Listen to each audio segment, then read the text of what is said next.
سلامونه نیکې هیلې مې منې خدای تعالی دې وکړي چې روغ جوړ او د صحت جامې زموږ په تن وي. زه مسیح ورار زما نن غواړم تاسو ته یو ډېره په زړه پورې ویډیو وړاندې کړم. آیا تاسو غواړئ چې خپل اکاونټ له هیکرانو څخه وساتئ؟ آیا تاسو غواړئ چې ستاسو اکاونټ محفوظ وي، کوم هغه شخصي معلومات چې دي هغه دې له تاسو سره اوسي؟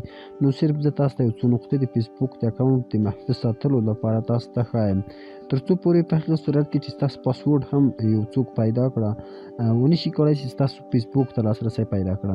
نو د ټولو نه د مخکې موږ راځو خپل فیسبوک اکاونټ باید موږ لاګین کړی وي. د هغه نه وروسته په سیټینګ او پالیسي باندې کلیک کوو. کله چې موږ په سیټینګ باندې کلیک وکړو وروسته بیا راځو سیټینګز ته. په سیټینګز کې وګورئ دلته تاسو پاسورډ اینډ سکیورټي باندې کلیک کوو.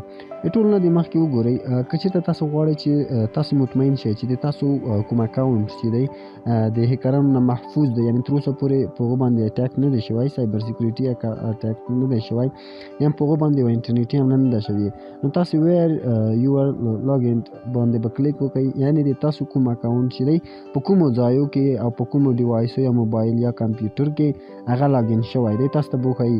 وګورئ د موږ اکاونټ په دریو ځایو کې چې ټول ځایونه یو ډول دي، یعنې په دریو اپونو کې دا څنګه شي لاګین شوی دی، خو اکټیو فعلا دپاره یو دی کې.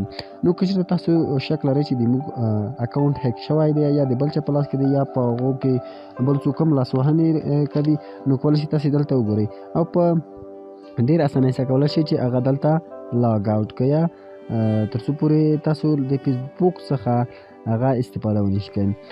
نو راځو وروسته بیا تاسو خپل اکاونټ کوم پاسورډ چې دی هغه باید بدل کړئ. وروسته په دویم قدم کې تاسو کولی شئ چې خپل پاسورډ له دې څخه بدل کړئ چې بیا وروسته موږ په هغو باندې خبره وکړو.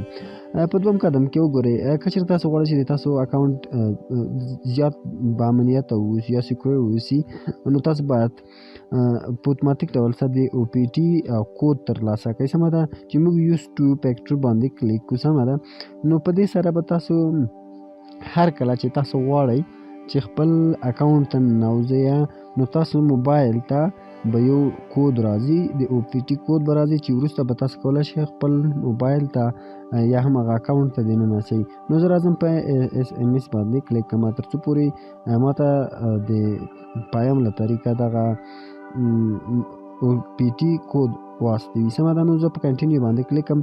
وګورئ زموږ سیم کارت ته یې او پی ټي کود استولی دی چې وروسته موږ ته به اوس دلته راسي چې موږ دلته خپل او پی ټي کود واردوو په دغه ډول سره. سمه ده، پیسټ او کنټینیو باندې کلیک کوو.